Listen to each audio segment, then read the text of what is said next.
So in a bunch of other videos, I used this pre-rigged thing to kind of rig offsets and highlines, and I didn't really kind of cover like the piece of equipment by itself. So looking at it at face value, it can look kind of confusing because it's got a lot of parts and components and stuff that's kind of pre-assembled into it.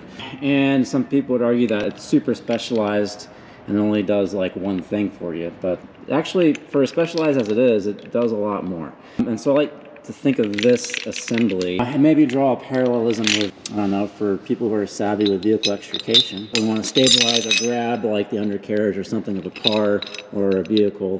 This is a key set, different shapes and sizes of different things that you can connect to. And I'm trying to connect to a car. So maybe this could be kind of similar. You can connect all sorts of different systems with ropes. We have a reeve lashed together with some just whatever. This is like a Fox 40 whistle lanyard that I cut off.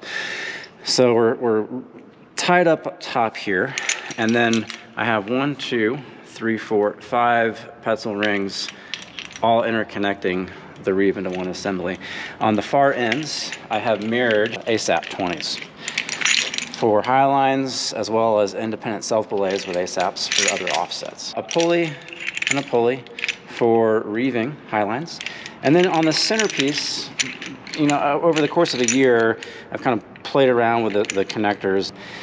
So what I decided was to make a swiveling carabiner connection. And this could be for just your standard offset if you want to hook in, we'll show that. And swiveling, because depending on your body position, how you're oriented, swiveling just makes it a lot easier to hook in and connect. And then on the ring, centered, instead of having like, I had other videos where I had a carabiner here, carabiner there for just to hook in like a litter bridle, but instead I'm just gonna do a single point on the delta and have that independently be able to swivel and rotate. So a lot of different configurations, a lot of different things you can do. So let's focus in as we bring this in, and we're gonna start with a highline. We can do horizontal configurations, and right now we're set up for horizontal. So that's one track line. We go on the opposite end, open these up, do 2 track lines, close them up, and we're good to go. So we have established our 2 track lines. We can also just do a 2-track or dual track highline in a vertical configuration if we want. We don't have to do it this way. Even though like it's a little offset, it's not a big showstopper. There's not going to be a lot of friction or rub points on this. So this will work just fine. I can do a single track line even with a pair of reeves together. If I wanted to stack a dual track line vertically, I just take a carabiner in and then orient these vertically, and that's fine too. Okay, let's start off with just a basic, we call simple transport. So my near or far side control line, it doesn't really matter, that's 1. We do a quick connect in, and that's 2. And now we have our near and far side control lines.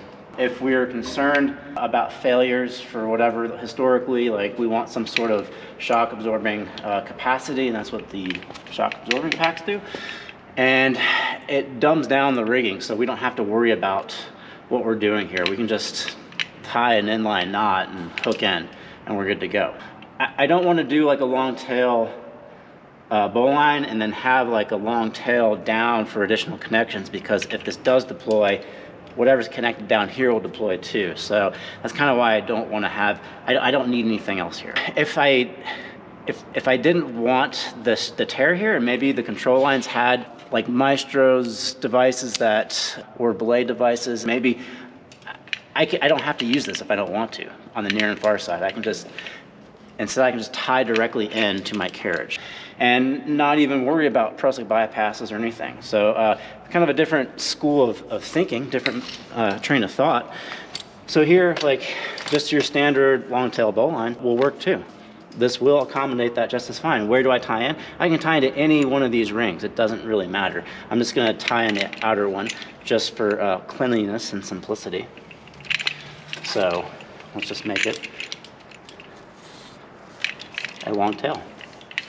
And I can do this for the other side as well. And now this tail can be an additional attachment point for a rescuer, or if we're doing a litter, I can tie this into the litter rail and as a backup. If I want to connect my litter bridle, I'm gonna go straight into the Delta Link. This one is an aluminum tri-link to cut down on weight.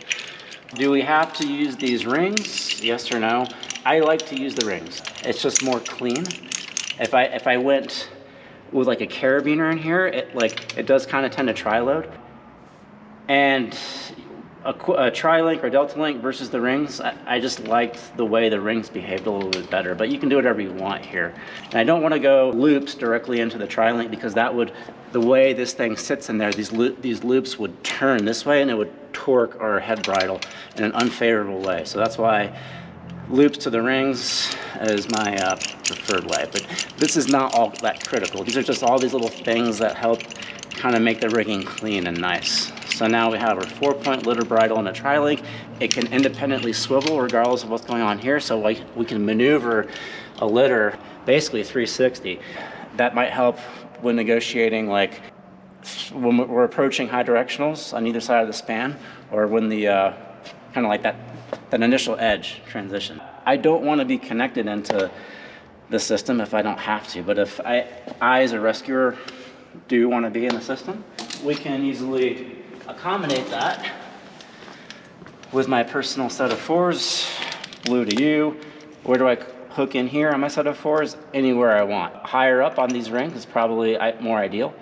So my Aztec has a captive carabiner incorporated into it, so I can easily just go into the ring where the litter is connected to, but maybe I don't want it, maybe I want to distribute kind of those forces in there, so maybe the ring next to it might be good. I don't think any of this is super critical, so that's an option. If you have a set of 4s that don't have your own, that's what this is for. So I can just, if there's no carabiner already on my Aztec, I can just hook in here, and then I'm on my primary. My backup, I can use a long tail, in this case, of the long tail bowline, if I elect to bypass these shock absorbers. If I don't, and if I elected to go this route here, I wouldn't want to connect anywhere in here, because if a failure occurred, like, I don't want my backup to stretch with it. So I want it to be separate. And in that case, our kit comes with these small fixed length dynamic lanyards. So again, like to my sternal as a backup, and then where do I connect my backup in here? Anywhere I want that'll fit, or it'll accommodate. Any one of these rings will do. So that's my backup connection. And let's take a look at these pulleys we have here. Again, these things are preset in here, pre-rigged for a Reeving Highline. Really fast and easy to set up. And we're gonna hook in. So, it's a 2-to-1. I need to pull this bite down. This is what makes it reeve right here. And as part of like the carriage assembly, it's a reeving assembly that we made. And so, again, I want fast, quick connections, a kit that doesn't require me to hunt down all these additional parts. And so if there's an assembly that I can just rapidly put on, I'm gonna do that. We have swiveling ASAP locks with a swiveling pulley on the rigging plate, and then we have a swiveling connector and then a standard connector, so carabiners. I'm gonna get rid of my bridle, my litter bridle, at the Delta Link or screw link, since it won't be connected into the carriage on a reeving system. And hook it in right there. Okay, so both sides of that bite, I'm going to bring up my ASAP lock. So on one side I hook in, and on the other side I hook in. Yes, they're heavy when compared to a standard prusik, but they really work a whole lot better. And you kind of want ASAP locks for this application, because depending on what's going on, especially really with like a Norwegian reeve, if you opt to do that, if you just hard tie off and this pulley was just a terminal knot, there's more line management. As the control lines go left and right, and you want to hold your reeve line in place, you can lock one side and it would keep the litter or the package set, so that the operators on the other ends aren't doing this game of like, okay, it's dropping, it's raising, and we're trying to match speeds, it just makes it a lot cleaner. And primarily, if any part of your reeving line in your side were to fail, we catch it on both sides. The only critical point here is that if anything failed down below, down here, these obviously wouldn't catch. But the likelihood of anything failing down here is slim to none. Really, when we're doing Highlines, what's going to fail probably are going to be the actual anchor points themselves. I would argue that really the components aren't going to fail in here. The rope's not going to fail. It's the anchors themselves that are going to fail because somebody didn't select a good one. They didn't rig it right. So there we go. So Reeving Highline. Let's see if you can see that. Now, how do we connect in on the rescue package on the Reeving Highline? So let's take a look lower down here at our connectors. So for like a litter bridle, we have the swiveling carabiner and the not swiveling carabiner. The non-swiveling carabiner can go into the foot bridle set of fours because the set of fours has that swiveling element to it. And our head bridle doesn't. And so if you look at our head bridle and we pull it up, our loops are oriented this way, our rings are going flat, and if this carabiner didn't have the swivel in here, it would be hooked in and cause it a torquing effect. So that's what the swivel does. It enables us to eliminate that torque effect. So everything is lined up and clean. So when we raise this up and you take a look, it's nice and straight through and through. For the rescuer, where does the rescuer want to connect in on the reeving system? Primary connection, I like to go by default to a set of fours, my personal Aztec. So my personal Aztec, again, it has its own carabiner. If I have the real estate or the space, I may be able to clip in right in there to the rigging plate. If this is, not all carabiners are the same size, so if that's a struggle or that's going to be an issue, I can just clip right in to that swiveling part right there. So right there. Really anywhere here. I can do it on the swivel on the ASAP or the swivel on the opposite ASAP on the other side as well. Any one of these points will work just fine. Where is the backup for me? Well, it's going to depend. So if this thing is being lowered down deep on a reeving line, the backup's going to be to from my sternal point with the same dynamic lanyard, fixed length, and I can connect in anywhere I want. So I can have a backup connection to the reeving assembly as well. As this thing comes back up and we collapse, it's dealer's choice, my choice. I can stay put, or if I wanted maybe a little bit more security, I could temporarily be less safe by disconnecting my backup so I'm only on one point of connection, which you could argue is a big no-no, but like you make a judgment call. Like I'm gonna take literally 3 seconds to disconnect and reconnect somewhere in the ring up here as my backup. And now my primary is still on the reeving assembly, and my backup is higher up into the carriage. That's probably what I would do if I was a rescuer. Okay, I think we beat the Highline part of this to death. Let's reconfigure and do maybe escape locks and tracking lines. This is a single tracking line offset. So tracking line offset. Some people call this a guiding line. I call it a tracking line offset.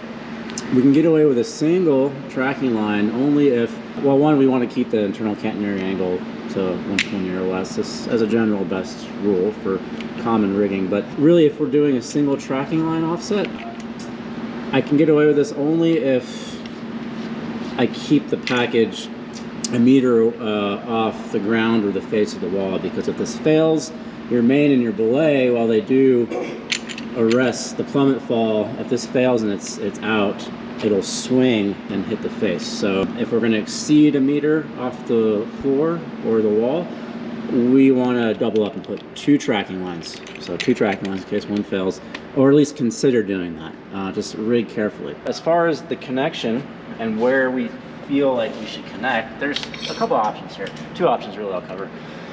I've done my standard double long-tail bow line. I'm going to say red is main, blue is belay, unless I'm doing a 2-tension system.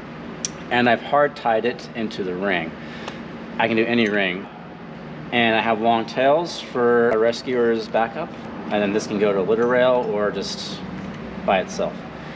In this configuration, you could argue that, well, our litter bridle is being connected into our delta link to the swivel to the ring. So you could say that, oh, that's a critical point, that's a critical point, that's a critical point. So really these things aren't going to fail. But if you are concerned about the whole critical point thing, you can take one of these long tails and then tie it into the litter itself, the litter rail, not the patient, the litter rail.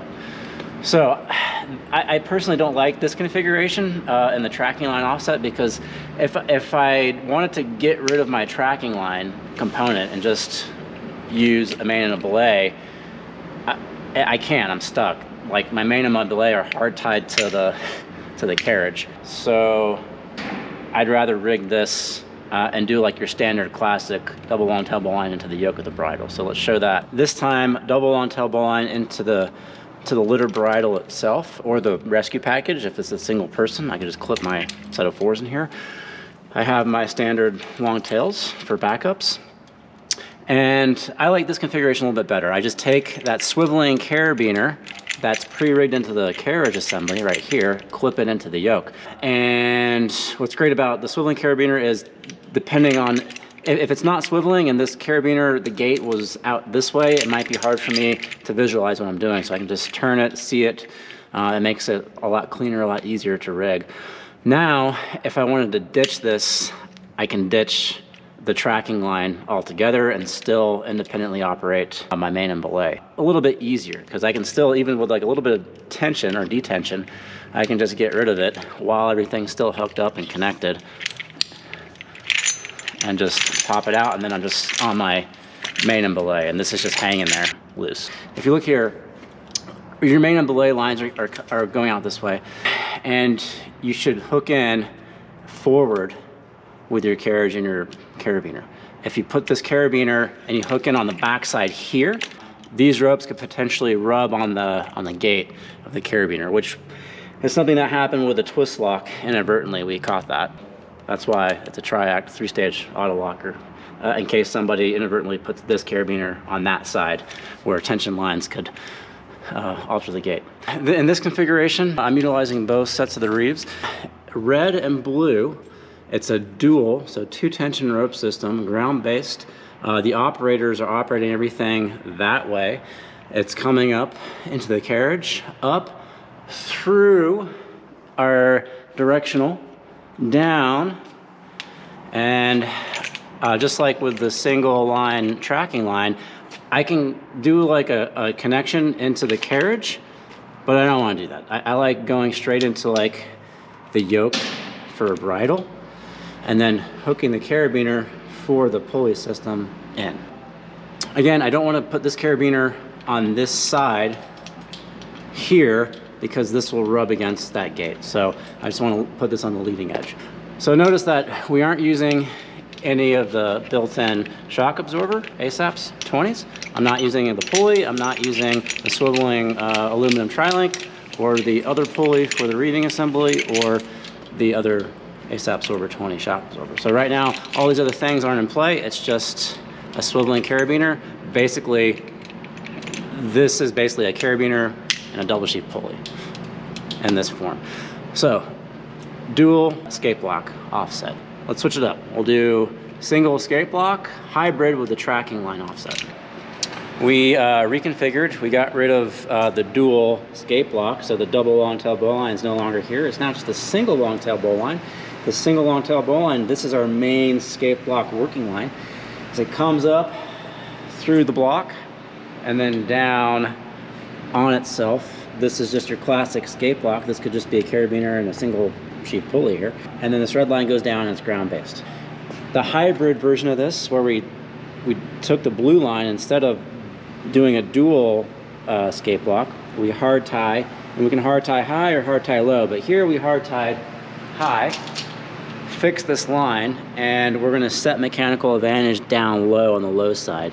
And this is gonna give us our adjustable tracking line or guiding line. So the escape block only gives us so much deflection. When we incorporate a tracking line with it, it gives us more for that extra bump. So let's look at critically and figure out, okay, where's our belay? How are we belaying for this?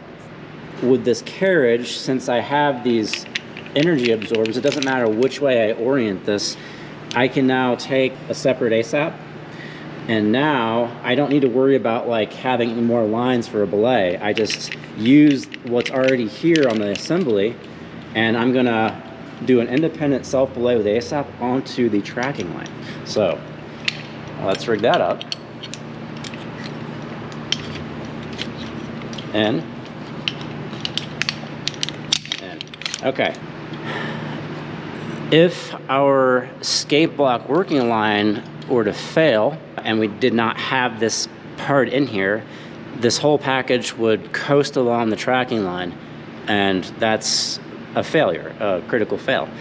If we incorporate the ASAP onto the tracking line and our red line at any point were to fail, and we aren't talking about the yoke, you could argue that that's a critical point, but really, again, like, what's going to fail are the anchor points, really, in all reality. So if we lose the integrity of the red line, it'll start to speed up, and it gets to a threshold, the ASAP will lock in, and it'll arrest that kind of a fall.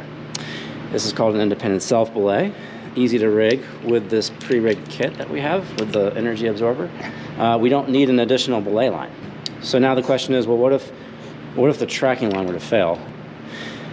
Well, the skate block also has the ability to, one, arrest the fall to the ground, but also it restricts the pendulum effect.